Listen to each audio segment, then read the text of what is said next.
আসসালামু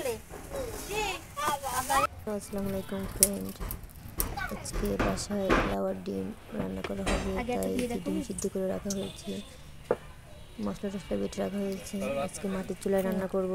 যে চুলায় কড়াইতে তেল গরম করতে দিয়েছে, তারপর লবণ আর হলুদ দিয়ে ডিমগুলোকে একটু ভাজি করে নিবে। সিদ্ধ করে লাউয়ার ডিম একটু স্বাদটা বেশি ভালো লাগে।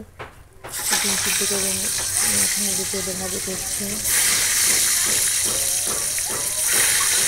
আসলে লাউ কীভাবে রান্না করা যায়, এক ইচ্ছা লাউ রান্না করে উপরে ডিম ছেড়ে দেওয়া আর একটা সিদ্ধ করে দেওয়া, এইভাবে রান্না করে খাওয়া হয়। এখন সিদ্ধ করে খাওয়া হবে।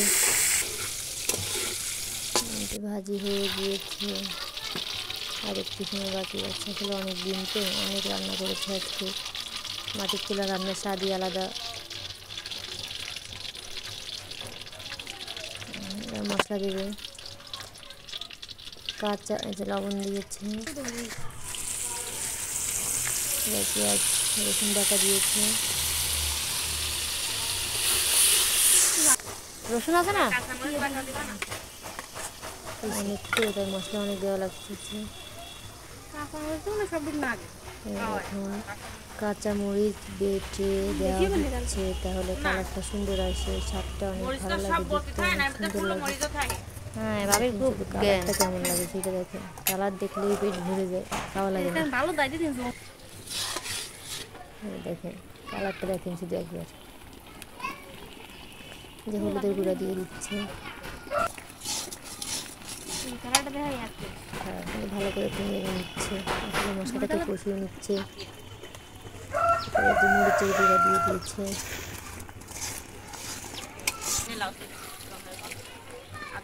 একটু পানি দিয়ে দিচ্ছে, দিয়ে কষিয়ে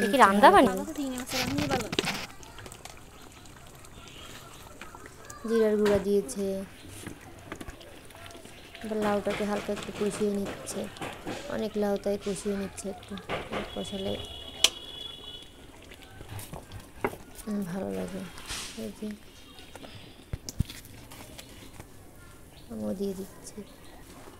এই যে লাউ বড় করে কষানো হয়ে গেলে রান্নার পানি দিয়ে ঢেকে দেওয়া হবে। আসলে ঢাকা লাগে না, অনেক বড় কড়াইতে তো অনেক লাউ ঢাকা লাগে না, ঢাকেনি, এমনি সিদ্ধ হয়ে গিয়েছে।